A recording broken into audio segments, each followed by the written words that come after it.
पवन सुत हनुमान की, वृंदावन बिहारी लाल की, वृंदावन बिहारी लाल की, भारत माता की, भारत माता की, वंदे वंदे वंदे।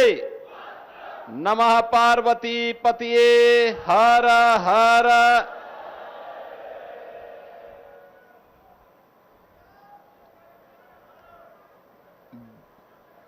जनपद बांदा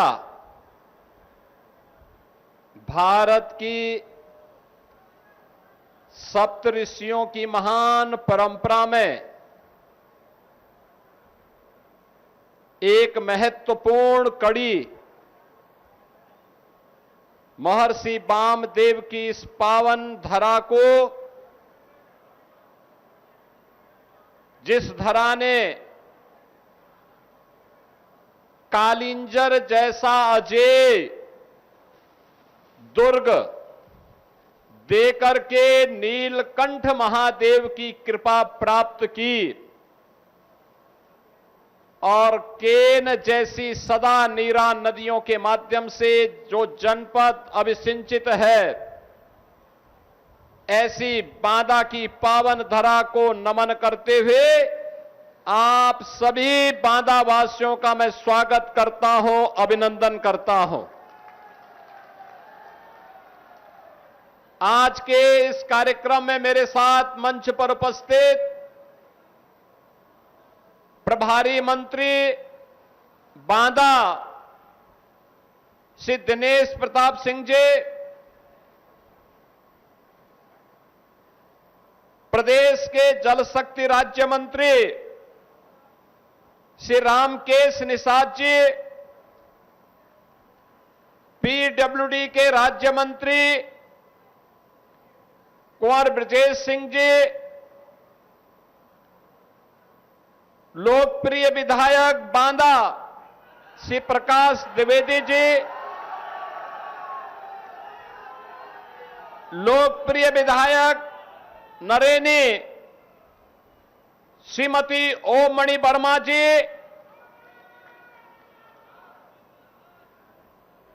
जिला पंचायत अध्यक्ष श्री सुनील सिंह पटेल जी, विधान परिषद सदस्य श्री बाबूलाल तिवारी जी,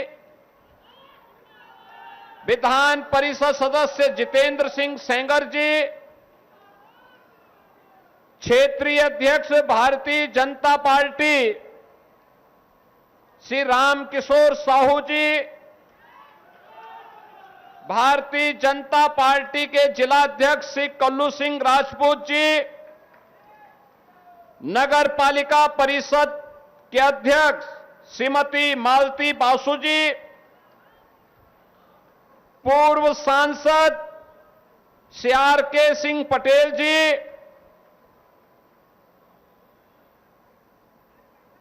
अजय सिंह पटेल जी, भारी संख्या में उपस्थित बांदा, बबेरू और जनपद बांदा से जुड़ी हुई सभी विधानसभाओं के मेरे बहन और भाइयों, आज मुझे बांदा और बबेरू विधानसभा क्षेत्र के 229 परियोजनाओं के लोकार्पण और शिलान्यास के लिए संतों, ऋषियों और भारत के वीरों और वीरांगनाओं की इस पावन धरा में आने का अवसर प्राप्त हुआ है। इस अवसर पर हमारे जनप्रतिनिधियों के प्रयास का परिणाम है कि 710 करोड़ रुपए की इन परियोजनाओं का उपहार बांदा और बबेरू विधानसभा क्षेत्र के जनता जनार्दन को समर्पित हो रही है। मैं इसके लिए आप सभी को हृदय से बधाई देता हूं। बहन और भाइयों, आज जब मैं बुंदेलखंड आता हूं और बुंदेलखंड की प्रगति को देखता हूं अंतःकरण से प्रसन्नता की अनुभूति होती है। मुझे अंतःकरण से प्रसन्नता होती है। मुझे याद है आज से 9-9.5 वर्ष पहले जब मैं पहली बार बुंदेलखंड आया था और बुंदेलखंड की स्थिति को मैं देखा था। मुख्यमंत्री बनने के बाद आदरणीय प्रधानमंत्री जी ने भी मुझे कहा था कि आप जब बुंदेलखंड के दौरे पे जाएंगे तो पहला दौरा प्रयास होना चाहिए कि बुंदेलखंड का हो और बुंदेलखंड के लिए कुछ किया जाना चाहिए। बहनों और भाइयों, तब मैं सोचता था क्या होगा, क्योंकि बुंदेलखंड के पीछे यहां का पिछड़ापन यहां के पलायन का कारण बना था। यहां के नाम पर पिछड़ापन इसका पर्याय था। पलायन और प्यास बुंदेलखंड की पहचान बन गई थी। बुंदेलखंड में कहीं भूमाफिया, कहीं खनन माफिया, कहीं लैंड माफिया, कहीं सैंड माफिया, कहीं वन माफिया और कहीं पर डकैतों का आतंक इस कदर साया हुआ था कि किसान भी अपने खेत में जाने से डरता था। बहनों और भाइयों, ये पाठा का क्षेत्र डकैतों के फिरौती और वसूली का माध्यम बन गया था। न कनेक्टिविटी थी, न पेयजल की सुविधा थी, न सिंचाई की सुविधाएं हो पाई थी, न नौकरी थी, न रोजगार था, न सुरक्षा की कोई बेहतर व्यवस्था थी। थाने में एफआईआर भी नहीं होती थी। नौजवान प्लान कर रहा था, अन्नदाता किसान आत्महत्या कर रहा था, व्यापारी भय के साए में जी रहा था, बेटी असुरक्षित थी और वह बुंदेलखंड अपने अस्तित्व के लिए जूझ रहा था। बहनों और भाइयों, प्रधानमंत्री मोदी जी के देश के बागडोर संभालने के बाद आशा की किरण जगी और जब प्रधानमंत्री मोदी जी के आह्वान पर बुंदेलखंड वासियों ने, प्रदेश वासियों ने 2017 में उत्तर प्रदेश में डबल इंजन की सरकार बनाई, आज मुझे आकर के अच्छा लगता है। अब बुंदेलखंड बेहतरीन कनेक्टिविटी से जुड़ा हुआ है। पेयजल की सुविधा तैयार हो रही है। हर खेत को पानी की सुविधा प्रदान करने की कार्रवाई आगे बढ़ रही है। अब जब सरकारी नौकरी के विज्ञापन निकलते हैं और फिर नियुक्ति की प्रक्रिया पूरी होती है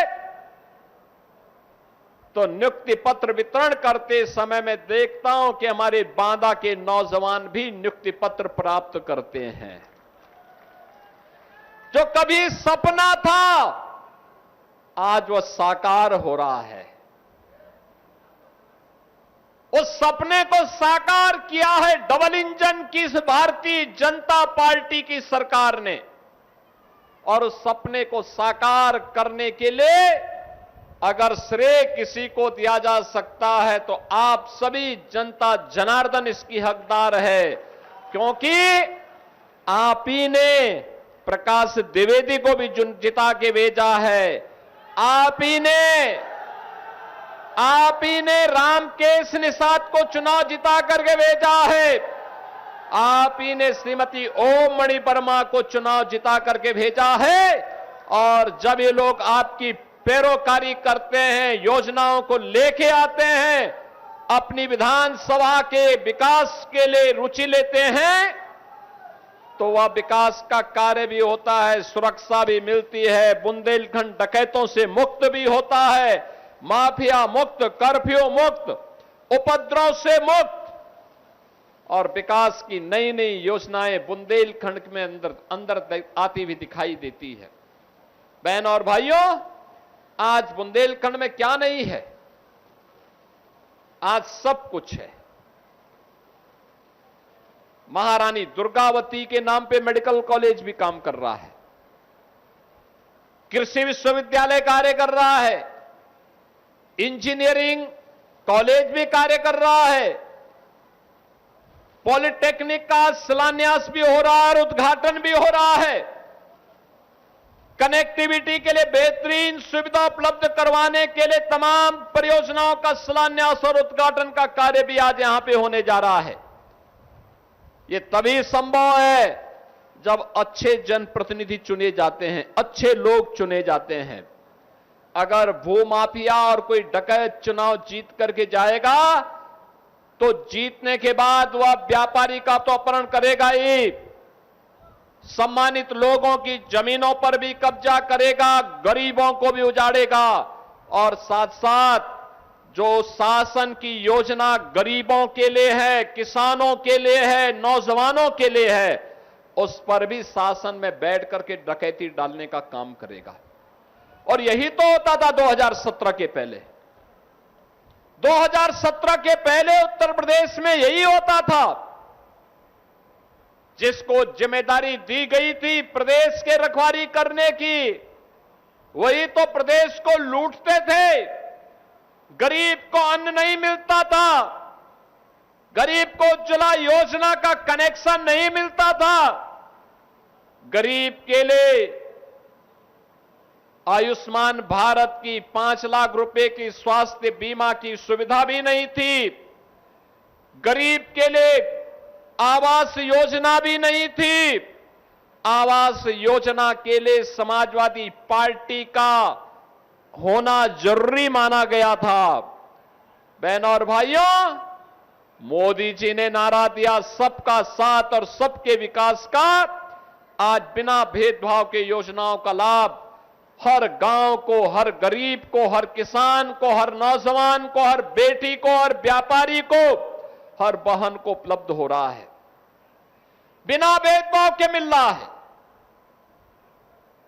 हमारी सरकार एक डबल इंजन की सरकार है, भेदभाव नहीं करती लेकिन तुष्टीकरण की नीति पर भी नहीं चलती है, उपद्रव पसंद नहीं करती है, गुंडागर्दी पसंद नहीं करती है, कर्फ्यू पसंद नहीं करती है, बेटी और व्यापारी की सुरक्षा पर सेंध लगाने वालों को चेतावनी भी देती है और नहीं मानते हैं तो उनके लिए यमराज के घर जाने का रास्ता भी खोल देती है। बहनों और भाइयों, आज के 9 वर्ष पहले के बांदा में और आज के बांदा में कोई भी आएगा उसको अंतर दिखाई देगा। ये परिवर्तन इसी आधार पर देखने को मिलता है। मुझे पिछली बार जब आने का अवसर प्राप्त हुआ था तब मैंने यहां पर कुछ प्रतिमाओं का लोकार्पण, अनावरण का कार्यक्रम संपन्न किया था। आज भी मुझे वीरांगना अवंतीबाई लोधी के एक भव्य और दिव्य प्रतिमा के अनावरण के कार्यक्रम को करने का अवसर प्राप्त हुआ है। बांदा के चौराहे, बांदा की सड़कें हर एक जनप्रतिनिधि को लालायित कर सकती है। व्यवस्थित सिटी डेवलपमेंट का प्लान अगर सिटी के लोग चाहेंगे अपने जनप्रतिनिधि के साथ मिलकर के उसका मॉडल बनाया जा सकता है और बांदा ने उस मॉडल को बनाने का प्रयास किया है। पार्क महापुरुषों के नाम पर कैसे समर्पित होते हैं इसको तैयार करने का काम किया है। अपने वीरों और वीरांगनाओं को कैसे सम्मान दिया जाना चाहिए ये बांदा कर रहा है। और कालिंजर का अजय दुर्ग तो हम सबको सदैव विजय पथ पर बढ़ने की प्रेरणा देता है। वान विराजमान नीलकंठ महादेव सदैव हम सबको आशीर्वाद प्रदान करते हैं। और इसीलिए तो मैं आज आप सबके बीच आया हूं आपसे कहने के लिए। बहनों और भाइयों, आज अगर भारत की इस विरासत को संरक्षित करने का कार्य हो पा रहा है तो इसलिए क्योंकि डबल इंजन की भारतीय जनता पार्टी की सरकार है। मैं कल रात्रि को चित्रकूट में था। मैं कल दोपहर के बाद चित्रकूट में आ गया था। वहां की योजनाओं के बारे में मैं बात कर रहा था।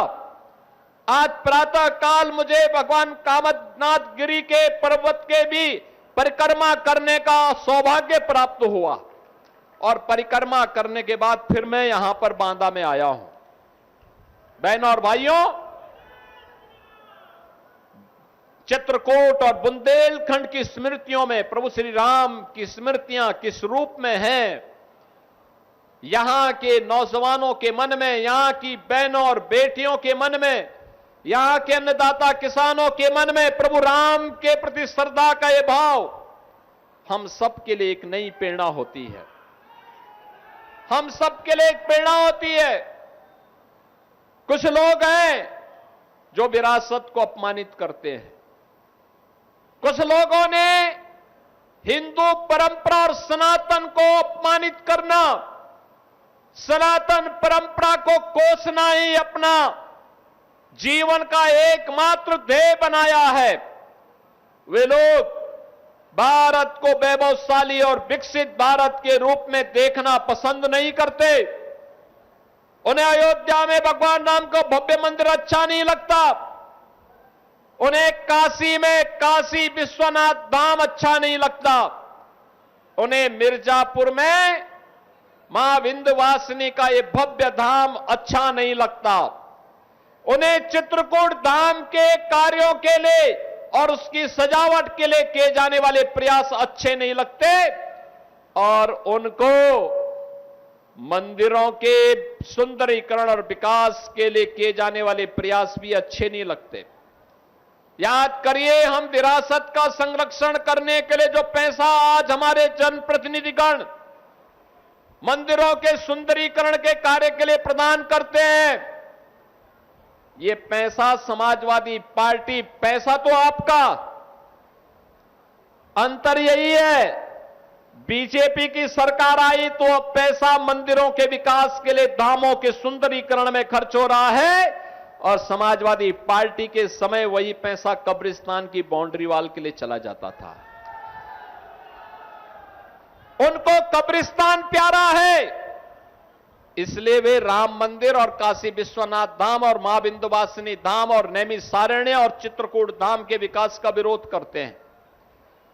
जनप्रतिनिधियों के द्वारा किए जाने वाले प्रयासों का विरोध करते हैं।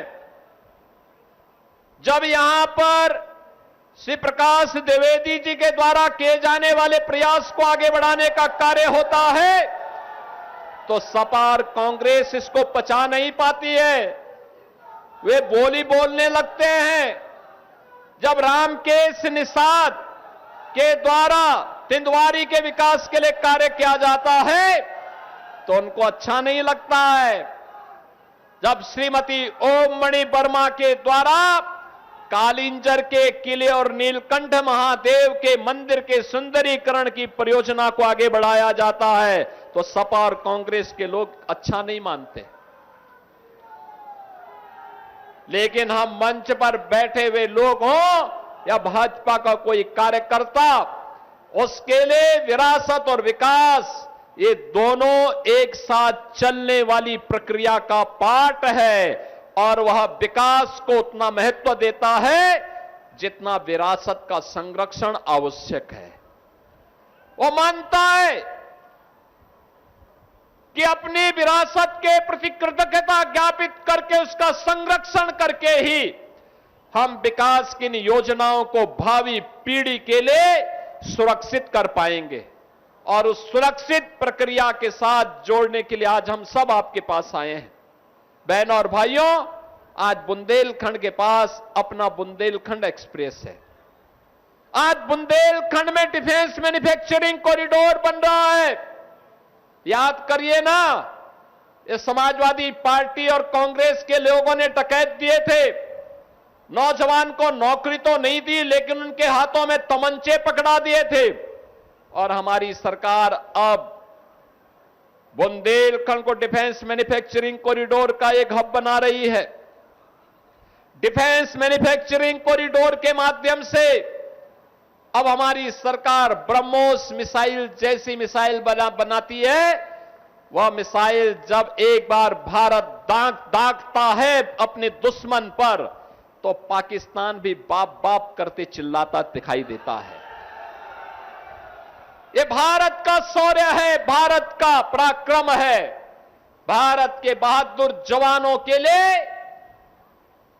भारत की विजय का शंखनाद है, और उसका केंद्र बिंदु आज हमारा बुंदेलखंड बन रहा है। बहनों और भाइयों, विकास की प्रक्रिया निरंतर आगे बढ़नी चाहिए, इसमें निरंतरता होनी चाहिए। और निरंतरता इसीलिए होनी चाहिए क्योंकि ये निरंतरता अगर न हो तो फिर आने वाली पीढ़ियां कोसेंगी। याद करना, आपके सामने उदाहरण है बांदा में विकास, क्योंकि विधायक रुचि लेते हैं, लेकिन बबेरू उदास है क्योंकि वहां पर समाजवादी पार्टी के विधायक को कोई रुचि विकास में नहीं है। उनका विकास तो जमीनों पर कब्जा करना है, गरीबों को प्रताड़ित करना है, गरीबों के हक पे डकैती डालना है, यही उनका विकास है। बहनों और भाइयों, इस प्रकार की उदंडता और इस प्रकार के गरीबों के हकों पर पड़ने वाली डकैती को हर हाल में रोकना पड़ेगा। ये लोग, आप सोचो, समाजवादी पार्टी के समय में या कांग्रेस के समय में क्यों नहीं वीरांगना अवंतीबाई लोधी की प्रतिमा स्थापित हो पाई? क्यों नहीं महाराणा प्रताप की मूर्ति स्थापित हो पाई? क्यों नहीं इन तीर्थों का पुनरुद्धार हो पाया? क्यों नहीं मंदिरों के सुंदरीकरण का कार्य हो पाया? क्यों नहीं बुंदेलखंड की कनेक्टिविटी के ये बेहतरीन कार्य संपन्न हो पाए? क्योंकि उनकी रुचि नहीं थी। मुझे याद है जब मैं 2017 में मुख्यमंत्री बना था और मैं तब उत्तर प्रदेश के बारे में पहले से ही जानकारी रखता था, कहां की क्या स्थितियां हैं। और मैंने मुख्यमंत्री बनने के बाद दो बातें कही थी।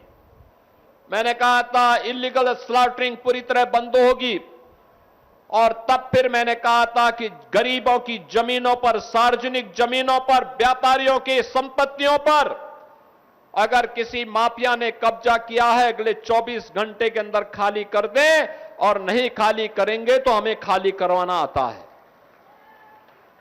बहनों और भाइयों, आपने देखा होगा 64,000 एकड़ लैंड हम लोगों के सामने ये समाजवादी पार्टी से जुड़े हुए, प्रत्यक्ष और अप्रत्यक्ष रूप से जुड़े हुए इन गुंडा और माफियाओं के कब्जे से खाली हुई थी। आज उसी में निवेश हो रहा है। उसी निवेश के आधार पर नौजवानों को नौकरी मिल रही है। नौजवान अब प्लान नहीं कर रहा है। उस नौजवान को प्रदेश के अंदर ही सरकारी नौकरी हो या निजी क्षेत्र में निवेश की संभावना के माध्यम से रोजगार और नौकरी मिलने, या उसके द्वारा स्वतः अपना रोजगार स्थापित करने के कार्यक्रम का ही परिणाम है कि अब बुंदेलखंड का नौजवान अब पलायन नहीं करता है। अब उसको अपने घर में कार्य मिलता है, सम्मान मिलता है। 9 लाख सरकारी नौकरी हम लोगों ने नौजवानों को प्रदेश के अंदर 9 वर्षों में दी है। 3.25 करोड़ नौजवान प्रदेश के 1 डिस्ट्रिक्ट 1 प्रोडक्ट और प्रदेश के अंदर अलग अलग जनपदों के लिए, एमएसएमई के लिए जो कार्य किया गया है, हर जनपद की यूनिक प्रोडक्ट को आगे बढ़ाया गया है, जिसमें बांदा का सजर पत्थर की भी जो सजावट है, अब तो मैं देखता हूं तमाम सोने की कलाकृतियों में जो पहले नग पहनते थे, उस नक की जगह मैं देखता हूं बड़ी बड़ी कंपनियां आज सजड़ पत्थर को मंगा रही हैं नक की जगह। यानी आपका यहां का सजड़ पत्थर अब कीमती रत्नों में उसकी गिनती हो रही है, लोग ले रहे हैं, देश में विदेश में उसकी पहचान बन रही है। ये वन डिस्ट्रिक्ट वन प्रोडक्ट की प्रधानमंत्री मोदी जी के विजन के कारण संभव हो पाया। बहनों और भाइयों, प्रदेश के एमएसएमई को सम्मान मिला, प्रदेश में सुरक्षा का बेहतरीन वातावरण बना, प्रदेश में बेहतरीन निवेश भी आया, इसमें भी रोजगार मिला है। अभी हम लोग हर एक्सप्रेस वे पर हर जनपद में इंडस्ट्रियल क्लस्टर के निर्माण के कार्यक्रम को आगे बढ़ा रहे हैं। एक बृहद क्लस्टर का कार्यक्रम, और बुंदेलखंड को तो हम यूपी का सबसे बड़ा औद्योगिक शहर देने जा रहे हैं, बीड़ा के रूप में देने जा रहे हैं। हमारा संकल्प है आने वाले समय में, पहले बुंदेलखंड के लोग उपेक्षा के कारण, शासकीय उपेक्षा के कारण प्लान करते थे, आने वाले समय में हमारे बुंदेलखंड के नौजवानों को प्लान नहीं करना पड़ेगा, बल्कि देश और दुनिया के लोग और नौजवान बुंदेलखंड में नौकरी मांगने के लिए आएंगे और बुंदेलखंड को ऐसा भव्य और दिव्य बुंदेलखंड के रूप में हमें स्थापित करना है। बहनों और भाइयों, विकास और विरासत की यात्रा अनवरत आगे बढ़नी चाहिए। इसके लिए लोकतांत्रिक मूल्यों पर विश्वास करने वाले अच्छे जनप्रतिनिधि चाहिए, समर्पित जनप्रतिनिधि चाहिए, जनता जनार्दन को बिना भेदभाव की योजनाओं के साथ जोड़ने वाले जनप्रतिनिधि चाहिए। और ऐसे जनप्रतिनिधियों को आपने चुना तो परिणाम आता है, विकास आपके सामने आता है। और मैं आज इन सभी परियोजनाओं के लिए जो 710 करोड़ रुपए की परियोजनाएं बांदा और बबेरू को मिल रही हैं, इसके लिए श्री प्रकाश द्विवेदी जी को हृदय से मैं बधाई देता हूं। आप सभी बांदा वासियों को मैं बधाई देता हूं। यहां की योजनाओं को आगे बढ़ाने में रुचि लेने के लिए श्री रामकेश निषाद को, श्रीमती ओम मणि जी को, यहां के अपने सभी अन्य जनप्रतिनिधियों को मैं बधाई देता हूं। और मैं उन्हें आश्वस्त करता हूं कि हमारे बुंदेलखंड के विकास के लिए, यहां की विरासत के संरक्षण के लिए जो भी प्रोजेक्ट शासन के संज्ञान में आएगा, उसको आगे बढ़ा करके बुंदेलखंड को धरती का स्वर्ग बनाने का काम हम लोग करेंगे, आगे बढ़ाने का कार्य करेंगे। और उस प्रक्रिया के साथ हम सबको मिलकर के कार्य करना होगा। और मैं आपका आह्वान करूंगा, जो भारत के विरासत को अपमान कर रहे हैं, जिनकी सोच नकारात्मक है, विकास विरोधी है, एक सिरे से उन्हें खारिज करिए। वर्तमान को देखते हुए और देश के भावी भविष्य को देखते हुए हम सबको इनके बारे में पूरी तन्मयता के साथ सोच करके कार्य करना होगा। बहनों और भाइयों, आज झांसी मानिकपुर रेल सेक्शन में 4 लेन के ओवरब्रिज का भी लोकार्पण हो रहा है। बबेरू तिंदवारी सुमेरपुर मार्ग, मौनी बाबा आश्रम जमुआ के चौड़ीकरण और सुदृढ़ीकरण के कार्य का भी लोकार्पण हो रहा है। राजकीय पॉलिटेक्निक बांदा बबेरू बांदा का लोकार्पण, भूरागढ़ किले का पर्यटन विकास का लोकार्पण, श्री डाबर देवता मंदिर के पर्यटन विकास का लोकार्पण और अंदुआ स्थित औरोड़ी दाई मंदिर का पर्यटन विकास के लोकार्पण के कार्यक्रम के साथ ही नवाब टेक में म्यूजिकल फाउंटेन, बोटिंग फैसिलिटी के कार्यक्रम, इको टूरिज्म के विकास कार्यों का लोकार्पण, राजकीय आईटीआई बांदा में उन्नयन कार्य का लोकार्पण, राजकीय हाई स्कूल इंगवा के निर्माण कार्य, राजकीय हाई स्कूल मऊ का लोकार्पण, कोटरा तिराहे में बनवारा ब्रह्मा डेरा मार्ग का चौड़ीकरण सुदृढ़ीकरण कार्य, बांदा बबेरू कमासीन राजापुर मार्ग का लोकार्पण का कार्यक्रम हो रहा है।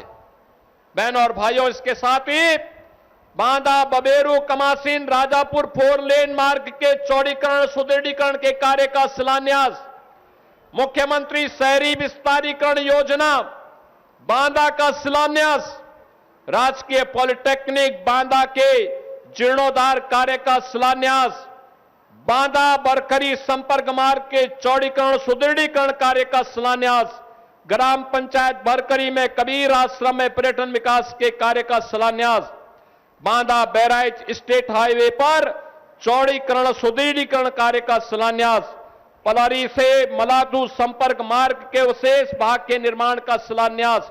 ये सभी कार्यक्रम आज यहां पर संपन्न हो रहे हैं। मैं आज के इस अवसर पर इन सभी योजनाओं के लिए आप सभी को बधाई देता हूं, अपनी शुभकामनाएं देता हूं और ईश्वर से प्रार्थना करता हूं कि बुंदेलखंड और बांदा के विकास के लिए वे इसी प्रकार से अपना आशीर्वाद बनाते रहें। आप सभी के प्रति मेरी मंगलमय शुभकामनाएं हैं। धन्यवाद। जय हिंद, जय श्री राम।